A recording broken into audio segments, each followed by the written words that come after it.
Le dernier quart d'heure de Smart Bourse, chaque soir, c'est le quart d'heure thématique. Et chaque lundi, le thème, c'est celui de l'économie et de la politique américaine avec notre quart d'heure américain et notre correspondant américain, Pierre-Yves Dugas, avec nous à distance, en visio. Bonjour Pierre-Yves.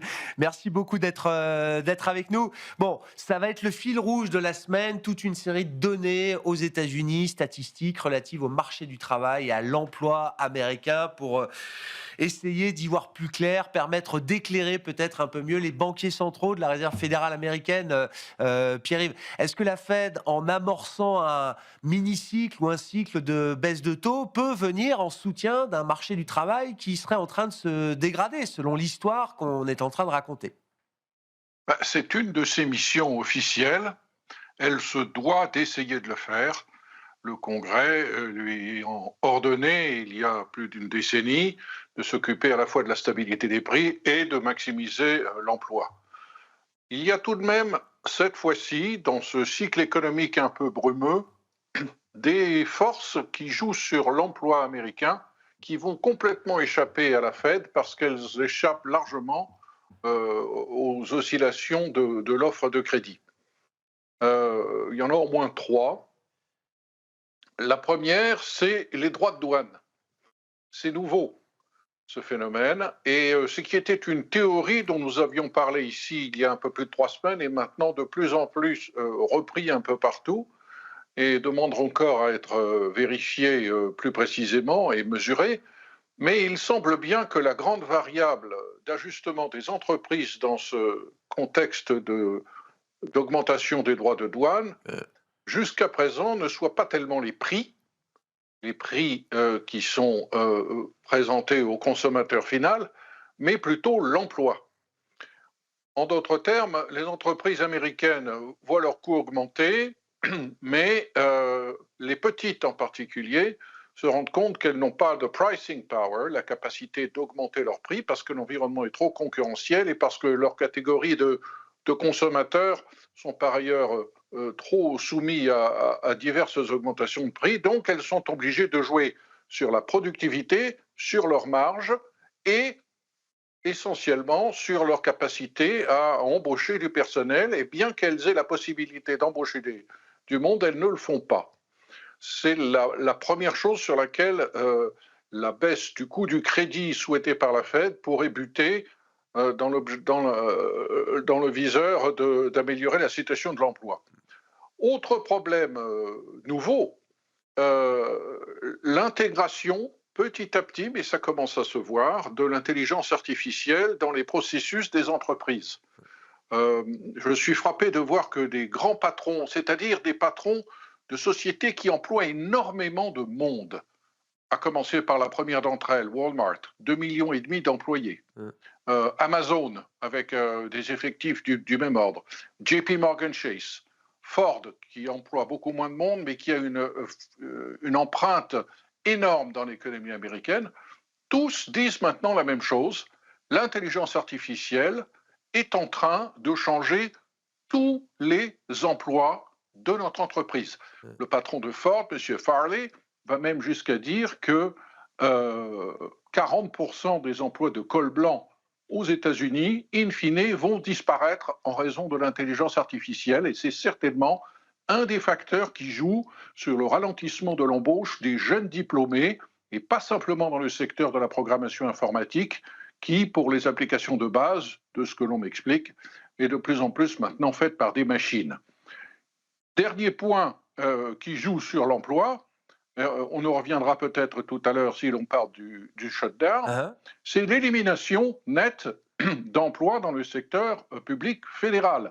D'ici la fin de l'année, ce sont 300 000 fonctionnaires fédéraux qui ne seront plus dans les effectifs comme au début de l'année.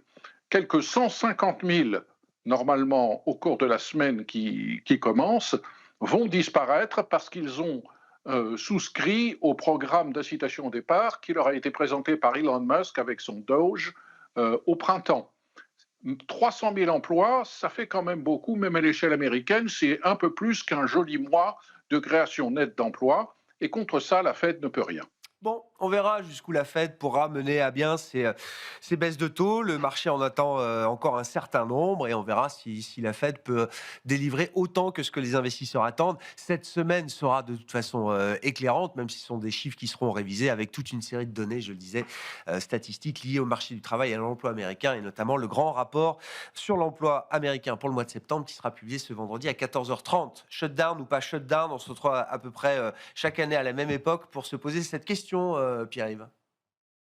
Oui, et les deux sont liés parce que je viens de voir passer sur mon écran que le Bureau des statistiques du département du travail, de BLS, annonce qu'en cas de shutdown, Ouais, ils ne publieront pas de chiffres. ouais. Donc, si nous avons shutdown mercredi matin à la première heure, nous serons privés des chiffres de l'emploi et du chômage du mois de septembre et des éventuelles révisions sur lesquelles nous comptions pour le mois d'août, voire pour le mois de juillet. Et si ce shutdown venait à se prolonger, nous n'aurions pas non plus d'estimation du CPI, de l'indice des prix à la consommation, qui sont quand même des chiffres très importants pour aider la Fed à se guider dans ce brouillard. Alors, shutdown ou pas shutdown? Si vous m'obligez à parier, je pense que nous aurons un shutdown. Ah, Je suis incapable de vous dire s'il sera court ou s'il sera long. Je pense que tant du côté des républicains que du côté démocrate, on a l'impression, à tort peut-être, que le shutdown va faire progresser sa cause. Les démocrates ont pris un risque énorme tout de même en exigeant à ce stade-là de l'année des concessions massives qui se chiffrent en centaines de milliards de dollars et pour mettre dans la balance le fonctionnement normal du gouvernement. On n'est pas en train d'argumenter sur des petits détails d'ajustement de dépenses ou de recettes. Les démocrates demandent carrément aux républicains de revenir sur des morceaux entiers de Big Beautiful Bill, cette loi attrape-tout qui avait été votée au mois de juillet et qui, notamment, prévoyait des révisions dans le système d'octroi de subsides dans le programme Medicaid, c'est-à-dire le programme d'assurance maladie des personnes défavorisées et des enfants, et aussi un retour sur l'annulation des incitations fiscales qui permettaient de subventionner l'accès à l'assurance maladie privée par des Américains de revenus modestes. Ce sont d'énormes ajustements qui sont exigés par les démocrates et qui mettent dans la balance le fonctionnement normal du gouvernement. C'est assez surprenant que cela intervienne comme ça dès la fin du mois de septembre, alors que ces changements dans la loi ne vont intervenir concrètement qu'au 1er janvier. Du coup, en attrapant la balle au bon, Donald Trump a dit, eh bien écoutez, puisque vous le prenez sur ce ton, non seulement si nous avons shutdown, nous allons faire le tri traditionnel au moment d'un shutdown entre les employés fédéraux dits essentiels et ceux qui ne sont pas essentiels, sachant que si vous êtes dans la triste catégorie des employés essentiels, vous devez aller travailler, mais vous n'êtes pas payé, c'est quand même un comble, vous serez payé rétroactivement, mais tout de même.